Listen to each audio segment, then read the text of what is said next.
Hello my dear student, this is Ziarul with your favourite channel physics বন্ধু। আজ class 12-এর first chapter first class.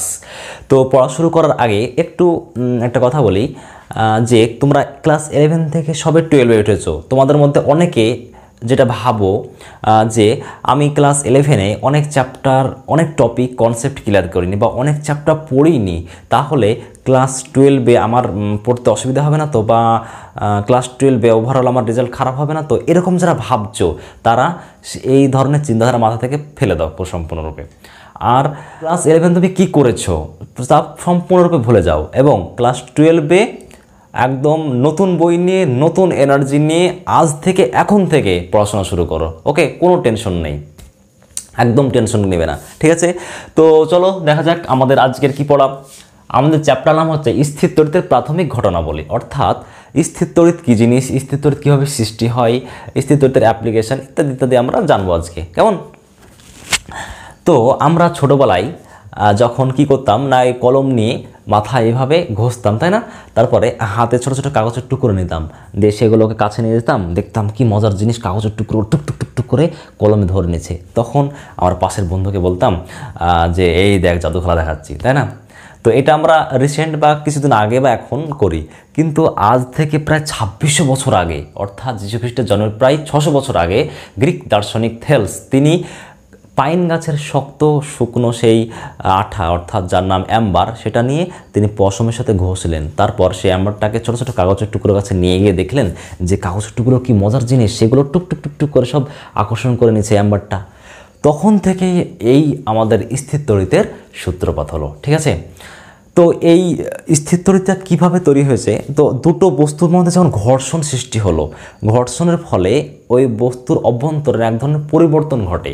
এই পরিবর্তনের ফলে সেখানে সৃষ্টি হয় তড়িৎ, আর যার নাম স্থির তড়িৎ। কেন স্থির তড়িৎ নাম হলো? না, বস্তু দুটোর মধ্যে যে তড়িৎটা সৃষ্টি হয়েছে সেই তড়িৎটা ওই নির্দিষ্ট এলাকাতে, অর্থাৎ ওই বস্তুটার মধ্যে আবদ্ধ থাকে, এই জন্য এর নাম হয়েছে স্থির তড়িৎ। এটাকে ঘর্ষণ তড়িৎ বলা হয়। তার কারণ কি? না, দুটো বস্তু ঘর্ষণের ফলে সৃষ্টি হয়েছে বলে ঘর্ষণ তড়িৎ। এখন যে বস্তুটা ওই অন্য বস্তুটাকে আকর্ষণ করছে ঘর্ষণের ফলে, সেই বস্তুটাতে কি হয়েছে না, তড়িৎ আহিত হয়েছে, অর্থাৎ বস্তুটা তড়িৎগ্রস্ত হয়েছে। তার জন্য বস্তুটাকে বলা হয় তড়িৎদাহিত বস্তু বা আহিত বস্তু। ওকে, এখন এই যে ওখানে আধান তৈরি হয়েছে বলেই ওখানে আহিত হয়েছে বস্তুটা, তার জন্য আমরা আহিত বস্তু বলছি। এখন আধান কি জিনিস সেটা জানবো। তো আধান হচ্ছে পদার্থের মৌলিক ধর্ম বা পদার্থের স্বকীয় ধর্ম। যেমন ভর পদার্থের স্বকীয় ধর্ম বা পদার্থের মৌলিক ধর্ম আমরা জানি। তাহলে এই আধান আর ভরের মধ্যে কিছু পার্থক্য বা কিছু সিমিলারিটি আমরা পাবো, দেখি সেগুলো। 1 নম্বর, আধান কি বললাম এক্ষুনি, যেটা তোমার মৌলিক ধর্ম, পদার্থের মৌলিক ধর্ম, একদম আরামসে বোঝো, চাপলে মানে একদম। ভর ও পদার্থের মৌলিক ধর্ম, পদার্থের মৌলিক ধর্ম। 2 নম্বর, আধান কি না, আধান হচ্ছে স্কেলার রাশি, এর শুধু মান আছে, কোনো নির্দিষ্ট দিক নেই, তাহলে এটা আধান স্কেলার রাশি, আধান স্কেলার রাশি। আর ভর তো স্কেলার রাশি, তোমরা জানোই আগাগোড়ি, তাই না? ভর ও স্কেলার রাশি, এ দুটো গেল আধান আর ভরের মধ্যে সিমিলারিটি, মিল। এবার এই আধান আর ভরের মধ্যে কিছু পার্থক্য দেখব। আধান আর ভরের মধ্যে পার্থক্য কেমন বলতে পারি। আধান কি হয়, 2 প্রকারের হয়, একটা ধনাত্মক আধান আর একটা ঋণাত্মক আধান। আর ভর সর্বদা ধনাত্মক হয়। ভর কখন আমরা শুনেছি যে -3 কেজি আমাকে চাল দাও? শুনেছি? শুনিনি। তার মানে এটা একটা অবাস্তব, অসম্ভব নয়, অর্থাৎ ভর সবসময় পজিটিভ। আর সবথেকে ইম্পর্টেন্ট, আধান আর ভরের মধ্যে পার্থক্য যেটা, সেটা হচ্ছে কোনো বস্তু গতিশীল অবস্থায় তার আধানের কোনো রকম পরিবর্তন হয় না। গতিশীল অবস্থায়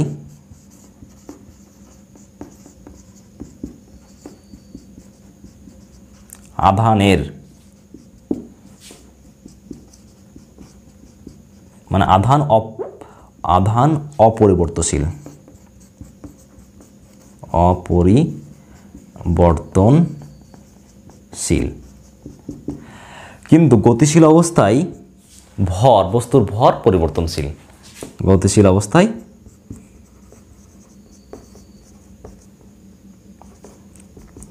বস্তুর ভর পরিবর্তনশীল, অর্থাৎ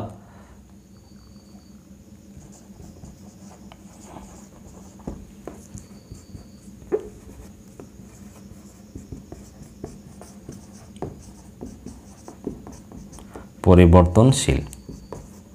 ওকে, অর্থাৎ কি বলতো, কোনো একটা বস্তু মানে রেস্ট অবস্থায় অর্থাৎ স্থির অবস্থায় যা ভর হবে, বস্তুটা যদি গতিশীল হয় তাহলে তার ভর কিন্তু পরিবর্তন হয়, অর্থাৎ ভর বৃদ্ধি পায়।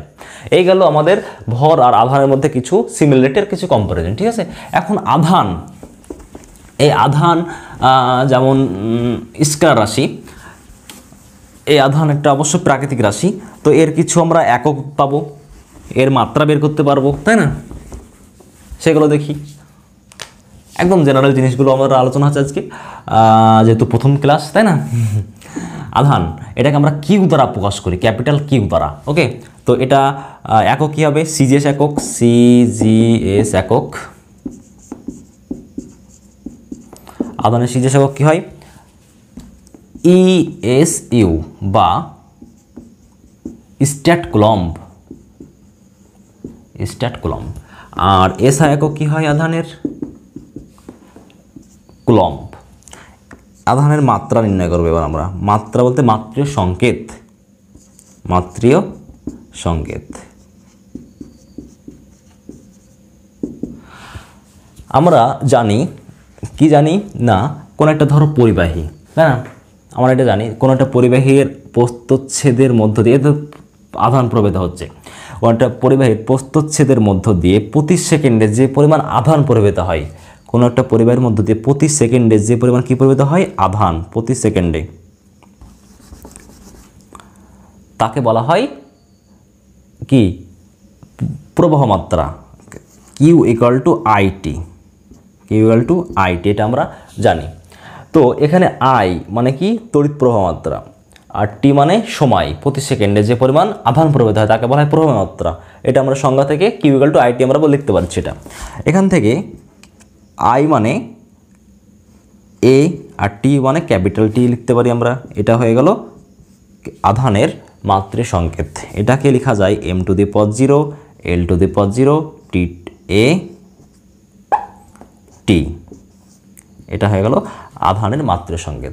অনেক বইয়ে দেখবে আই টি এটাও থাকে, আই দ্বারা প্রকাশ করা হয়, টিকে ক্যাপিটাল টি দ্বারা প্রকাশ করা হয়। এটাও প্রবাহমাত্রার মানে আধানের মাত্রা সংকেত, এটাও আধানের মাত্রা সংকেত। ঠিক আছে, কিন্তু আধানের যদি মাত্রা বলি আমি শুধু তখন বলবো 0,0, 1,1, অন, এখানে 1 আছে, এখানে 1, তাহলে 1, যথাক্রমে ভরের, দৈর্ঘ্যের, প্রবাহমাত্রা এবং সময়ের। ঠিক আছে, এরপরে আমরা যেটা পড়ব সেটা হচ্ছে স্থির তড়িৎ শ্রেণী। স্থির তড়িৎ শ্রেণী তোমরা নিচু ক্লাসে অলরেডি পড়েছো, তবু একবার লিখছি। স্থির তড়িৎ শ্রেণী, স্থির তড়িৎ শ্রেণী। এর নীতিটা একটু বলি। স্থির তড়িৎ শ্রেণীটা অ্যাকচুয়ালি এক্সপেরিমেন্টালি কিছু পরীক্ষা নিরীক্ষার দ্বারা কিছু পদার্থকে ক্রমিক সংখ্যা অনুযায়ী সাজানো হয়েছে। 1 নম্বরে রয়েছে যেমন পশম, 2 নম্বরে কাঁচ, 3 নম্বরে আছে কাগজ, 4 নম্বরে আছে রেশম, 5-এ যেমন আছে কাঠ, 6-এ আছে যেমন মানব দেহ, মানব দেহ, মানব দেহ। 7 নম্বরে কি আছে? ধাতব পদার্থ, ধাতব পদার্থ। 8 নম্বরে কি আছে? 8 নম্বরে আছে 8 নম্বরে আছে এবোনাইট, এবোনাইট, নাইট, গুড নাইট। আর 9 নম্বরে কি আছে? 1, 2, 3, 4, 5, 6, 7, 8, 9 নম্বরে আছে গালা, আরও নিচে আছে। তো আমাদের স্থির তড়িৎ শ্রেণীর নীতিটা কি বলছে না, পর্যায়ক্রম অনুযায়ী যদি সাজাই আমরা ক্রমিক নাম্বার অনুযায়ী, তাহলে প্রথমে যে পদার্থটা রয়েছে তার সঙ্গে ঠিক তার নিচের পদার্থের যে কোনো একটার সঙ্গে যদি আমরা ঘর্ষণ করি, তাহলে উপরে যে পদার্থ থাকবে সেই পদার্থটা সবসময় সর্বদা পজিটিভ আধানে আহিত হবে, আর ঠিক নিচের আমরা যে পদার্থটার সাথে ঘর্ষণ করেছি সেই পদার্থটা নেগেটিভ আধানে আহিত হবে। কেমন? ধরো এখন এই কাচের সাথে পশমের কি করা হলো, ঘর্ষণ করা হলো। তাহলে দেখো ক্রমিক সংখ্যা অনুযায়ী 1 নম্বরে প্রথমে কি আছে, উপরে পশম আছে, তাহলে পশম হবে পজিটিভ আধানে আহিত, আর কাচ হবে নেগেটিভ আধানে আহিত, কাচ হয়ে যাবে নেগেটিভ আধানে আহিত। ওকে, এখন যদি আমরা কাচের সাথে ধরো রেশম, কাচের সাথে রেশমের ঘর্ষণ করা হলো, তাহলে দেখো কে উপরে আছে, এই ক্রমিক সংখ্যা অনুযায়ী কাচ উপরে আছে, তাহলে কাচ তখন হবে পজিটিভ আধানে আহিত আর রেশম হবে তখন নেগেটিভ আধানে আহিত। ঠিক আছে, বোঝা গেল? আচ্ছা, এরপরে আমরা শিখব যেটা, সেটা হচ্ছে খুবই ইম্পর্টেন্ট, পরীক্ষা দেয় এবার এটা, সেটা হচ্ছে বিকর্ষণী। বিকর্ষণী তড়িৎগ্রস্ততার, বিকর্ষণী, বিকর্ষণী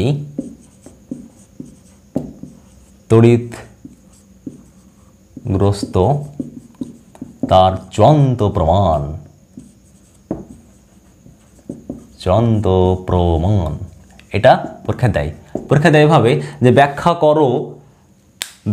করো যে বিকর্ষণী তড়িৎগ্রস্ততার চূড়ান্ত প্রমাণ, এটা একটা পরীক্ষা দেয় মাঝে মাঝে। তো প্রথমে ধরো, এটা বলার আগে আমি একটা কথা বলি, সেটা মনে রাখবে ভালো করে, যে কোনো তড়িৎগ্রস্ত কণা, যে কোনো তড়িৎগ্রস্ত কণা অন্য কোনো তড়িৎগ্রস্ত কণা মানে আহিত কণা, এটা মনে রাখতে হবে। হ্যাঁ, আহিত কণা অন্য কোনো অনাহিত অর্থাৎ তড়িৎগ্রস্ত নয়, যে কোনো তড়িৎগ্রস্ত কণা বা যে কোনো আহিত কণা অন্য কোনো অনাহিত কণাকে সর্বদা আকর্ষণ করে, একটা কথা গেল। আর দ্বিতীয় কথাটা হচ্ছে আহিত বস্তু কোনো আহিত বস্তুকে আকর্ষণ বা বিকর্ষণ করে, এই দুটো কথা মনে রাখতে হবে। ঠিক আছে, নোট করে নিতে পারো। তো ধরো আমি এটা বোঝানোর জন্য আমি ছবি আঁকলাম। এটা ধরো একটা পদার্থ, এটা ধরো পজিটিভ আধানে আহিত আছে, আহিত আছে মানে এটা আহিত বস্তু। আহিত বস্তু বা তড়িৎগ্রস্ত বস্তু একই কথা। এখানে একটা পদার্থ আছে, এখানে একটা পদার্থ আছে। এখন এই দুটো পদার্থ এরা আহিত পদার্থ না অনাহিত পদার্থ আমরা জানি না। ওকে, তো এই আহিত বস্তুটা এর কাছে নিয়ে আসলাম, এই পদার্থ দুটোর কাছে, দেখছি খুচিক করে আকর্ষণ করে টেনে নিল, আবার একে দেখছি খুচিক করে একেও টেনে নিল। হ্যাঁ, তো দুটোই আকর্ষণ করে নিল আর কি, আজা আজা আজা করছে, একে বলছে তুই আজা মেরে পাস। তাহলে দুটো আকর্ষণ করে নিল। আচ্ছা, এখান থেকে আমি একটা কথা একটু আগে বললাম যে আহিত বস্তু সব সময় অনাহিত বস্তুকে আকর্ষণ করে, তাহলে এই বস্তুটা অনাহিত হতে পারে বা এই বস্তুটা অনাহিত হতে পারে।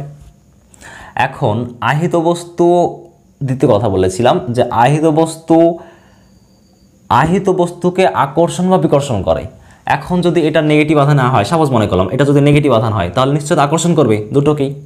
তার মানে আমরা এই আকর্ষণ দ্বারা প্রমাণ করতে পারছি না যে এই বস্তু দুটো, আমি বললাম এই বস্তুটা জানি না আধান আছে না আধান নেই, মানে আহিত কি আধাহিত জানি না, তখন তাই আমি এখন বলতে পারি না, মানে আকর্ষণ দ্বারা বলতে পারি না যে এই বস্তু দুটো মধ্যে কোনটা আহিত বা কোনটা আহিত নয়, বা দুটোই অনাহিত বা দুটোই আহিত, এই কথাগুলো বলতে পারি না।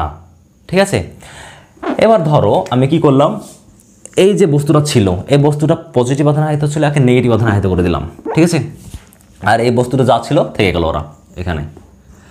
যখনই নেগেটিভ আধানে আহিত করে দিলাম এই বস্তুটাকে, পজিটিভ আধানে আহিত বস্তুটাকে, তখনই কি হলো, চুপ করে এখানে চলে এলো, কাছে একদম করে চলে এলো। কিন্তু এই বস্তুটা মজার ব্যাপার, কিন্তু কাছে এলো না, ও দূরে চলে গেল সঙ্গে সঙ্গে। এই বস্তুটা যখনই কাছে এলো, প্রথমে কাছে এসেছিল, এখনও কাছে আসলো আধান চেঞ্জ করার ফলে, তার মানে এই বস্তুটা নিশ্চয়ই অনাহিত বস্তু, এটা অনাহিত বস্তু, এটা আমরা প্রমাণ পাচ্ছি, অনাহিত বস্তু। ওকে, আর এটা যখনই রিপালসান ঘটে গেল অর্থাৎ বিকর্ষণ ঘটলো, তার মানে এখান থেকে বুঝতে পারছি যে এটা নেগেটিভ আধানে যদি আহিত হয়, তার মানে এটা নিশ্চয় নেগেটিভ আধানে আহিত, তাই না? এবার নেগেটিভ আধানে আহিত মানেই হচ্ছে কি আহিত বস্তু, এটা বিকর্ষণ ঘটলো, এখানে বিকর্ষণ, তাহলে বিকর্ষণ দ্বারা আমরা প্রমাণ পেয়ে গেলাম যে এই বস্তুটা আহিত বস্তু। তার মানে এখান থেকে বলতে পারছি যে কি না বিকর্ষণী কি না তড়িৎগ্রস্ততার চূড়ান্ত প্রমাণ। ওকে, আচ্ছা, এরপরে আমরা শিখব সেটা হচ্ছে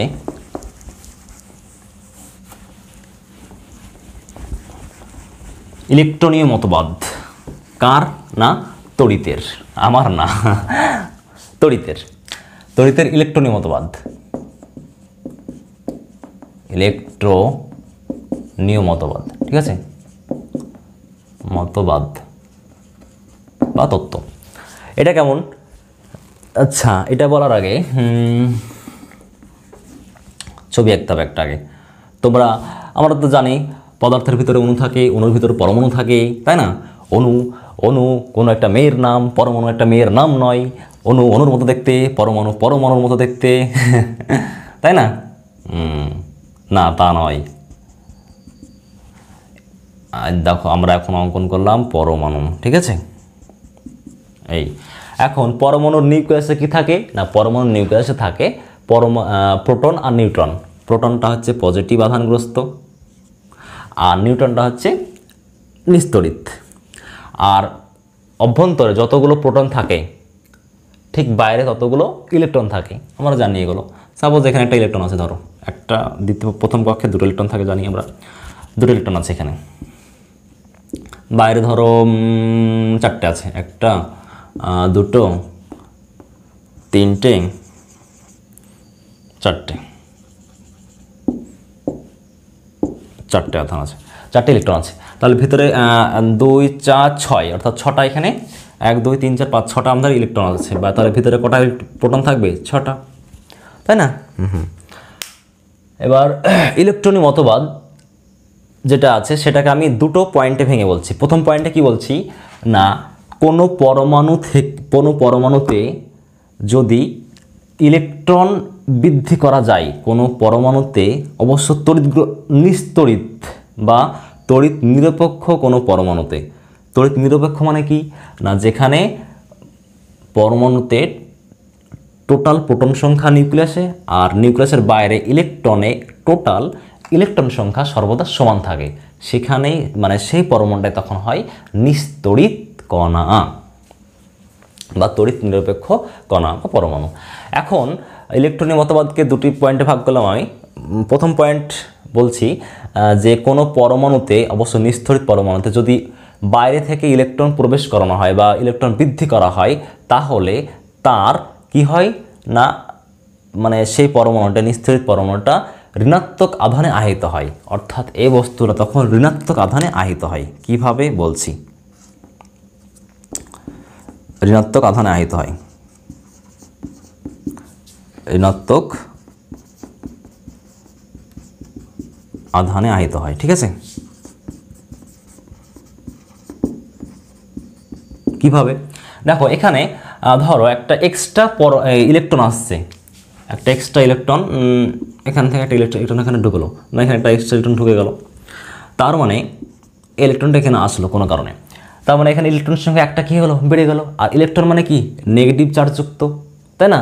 তার মানে নেগেটিভ চার্জ যদি এখানে একটা প্রবেশ করে, তার মানে একটা নেগেটিভ চার্জ, মানে আমরা 1e একটা নেগেটিভ চার্জ জানি কত, একটা ইলেকট্রনের নেগেটিভ চার্জ প্রায় -1.6 × 10⁻⁻19 কুলম্ব, এটা জানি। তো এই পরিমাণ চার্জ এখানে বৃদ্ধি হলো, তার ফলে এই নিস্তড়িত কণাটা এখন কিসে পরিণত হলো না, নেগেটিভ আধানে পরিণত হয়ে গেল। তার জন্য লিখেছি ঋণাত্মক আধানে আহিত হয়। অর্থাৎ কোনো পরমাণুতে বাইরে থেকে ইলেকট্রন বাড়াতে পারলে বা বৃদ্ধি করলে পরমাণুটি ঋণাত্মক আধানে আহিত হয়। এটা গেল। দ্বিতীয় কি না, দ্বিতীয় ক্ষেত্রে ঠিক তার অপোজিট ঘটনা। এটা একটা নিউক্লিয়াস, বাইরে প্রথম কক্ষ, লাস্ট কক্ষ। এটা এখানে সাপোজ একটা উদাহরণ আর কি। ভিতরে কি আছে, প্রোটন আছে, নিউট্রন আছে। এখানে ধরো ভিতরে 6টা প্রোটন আছে, তাহলে বাইরে 6টা কি থাকবে, ইলেকট্রন থাকবে, 2, 3, 4, 5, 6টা।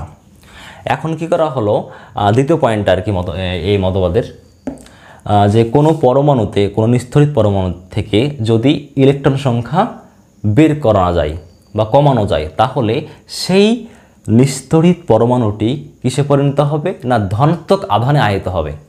ধনাত্মক আধানে, এটা হবে ধনাত্মক আধান,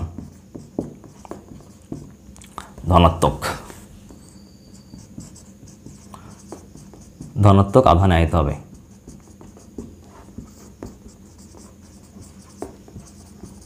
কেমন সেটা, ধরো এখান থেকে একটা ইলেকট্রন চলে গেল, সাপোজ এই ইলেকট্রনটা ধরো বাইরে বেরিয়ে চলে গেল, ফাঁকা হয়ে গেল জায়গাটা, ইলেকট্রনটা চলে গেল বাইরে, ঠিক আছে। তাহলে ইলেকট্রন বাইরে গেল, কিন্তু নিউক্লিয়াসে 6টা প্রোটনই আছে। তাহলে এখানে এখন বাইরে কটা ইলেকট্রন আছে টোটাল, 1টা 2টো 3টে 4টে 5টা, আর ভিতরে 6টা ইলেকট্রন আছে, মানে 6টা প্রোটন আছে। তাহলে 5টা ইলেকট্রন আর 5টা প্রোটন ক্যান্সেল আউট করে দিলাম, তাহলে বাকি পড়ে থাকছে একটা প্রোটন এখানে। এবার একটা প্রোটন মানে একটা প্রোটনের চার্জ কত আমরা জানি, প্রায় +1.6 × 10⁻⁻19 কুলম্ব। তাহলে এই পরমাণুটা একটা ইলেকট্রন বের করে দেওয়ার ফলে এখন এটা পজিটিভ 1.6 × 10⁻⁹ কুলম্ব আধান এখানে বৃদ্ধি হয়েছে, বেড়ে গিয়েছে। তার জন্যই পজিটিভ, তার জন্য ওটার নাম হয়ে গেল এখন ধনাত্মক আধানে আহিত হয়ে গেল, অর্থাৎ এটা এখন আহিত কণাতে পরিণত হয়ে গেল। ক্লিয়ার? এটাই হচ্ছে আমাদের ইলেকট্রনীয় মতবাদ। এরপরে এখান থেকে একটা জিনিস বলা যেতে পারে, সেটা হচ্ছে একটা ইলেকট্রনের ভর আমরা জানি, ইলেকট্রনের ভর, একটা ইলেকট্রনের ভর কত জানি, 9.8 × 10⁻28 গ্রাম। শুধু জি, এখানে এম লিখবো না পাশে আমরা, ঠিক আছে। এম শুধুমাত্র আমরা মুদিখানার দোকানে ব্যবহার করব, কিন্তু ফিজিক্সে নয়, কেন? ঠিক আছে, কেমন? তো একটা ইলেকট্রনের ভর আমরা জানি এটা। এখন প্রথম ক্ষেত্রে এখানে এসো, ঋণাত্মক আধানে আহিত এই কণাটাতে একটা ইলেকট্রন বেশি এসেছে। এবার একটা ইলেকট্রনটা বেশি আসা মানে কি, এই পরিমাণ ভর 9.8 × 10⁻⁸ গ্রাম ভর এখানে বৃদ্ধি পেয়েছে, তাই না? একদম সোজা জিনিস, এই একটা ইলেকট্রন বেশি এসেছে, সুতরাং এই পরিমাণ ভর এখানে বৃদ্ধি পেয়েছে। তার মানে আমরা প্রথমে বস্তুটা তড়িৎগ্রস্ত ছিল না, এখন একটা ইলেকট্রন বেশি প্রবেশ করলো, তার মানে এই পরিমাণ ভর এখানে বৃদ্ধি পেল। তার মানে আমরা এখান থেকে এই কথাটা বলতে পারি যে ঋণাত্মক আধানে আহিত কোনো পদার্থ নিস্তড়িত থাকা অবস্থার তুলনায় ভর বেশি হয়, তাই না? অনুরূপে এখানে কি ঘটবে দেখো, ধনাত্মক আধানে আহিত বস্তুটা থেকে একটা ইলেকট্রন বেরিয়ে চলে গেছে। একটা ইলেকট্রন বেরিয়ে চলে যাওয়া মানে কি, 9.8 × 10⁻28 গ্রাম পরিমাণ ভর কমে গেছে এই বস্তুটা থেকে। তার মানে এখানে আমরা বলতে পারি যে একটা নিস্তড়িত কণা যখন ধনাত্মক আধানে আহিত হবে, তখন তার ভর কিছু পরিমাণ কমে যাবে। তো কত পরিমাণ কমবে না, যত সংখ্যক ইলেকট্রন বেড়ে যাবে তত সংখ্যক ইলেকট্রন গুণিত 9.8 × 10⁻28 গ্রাম। ক্লিয়ার? এখানেও অনুরূপে একই ঘটনা। এই গেল আমাদের ইলেকট্রনীয় মতবাদ পর্যন্ত। তো আজকে এই পর্যন্তই, আমাদের দেখা হবে নেক্সট ভিডিওতে। All the best.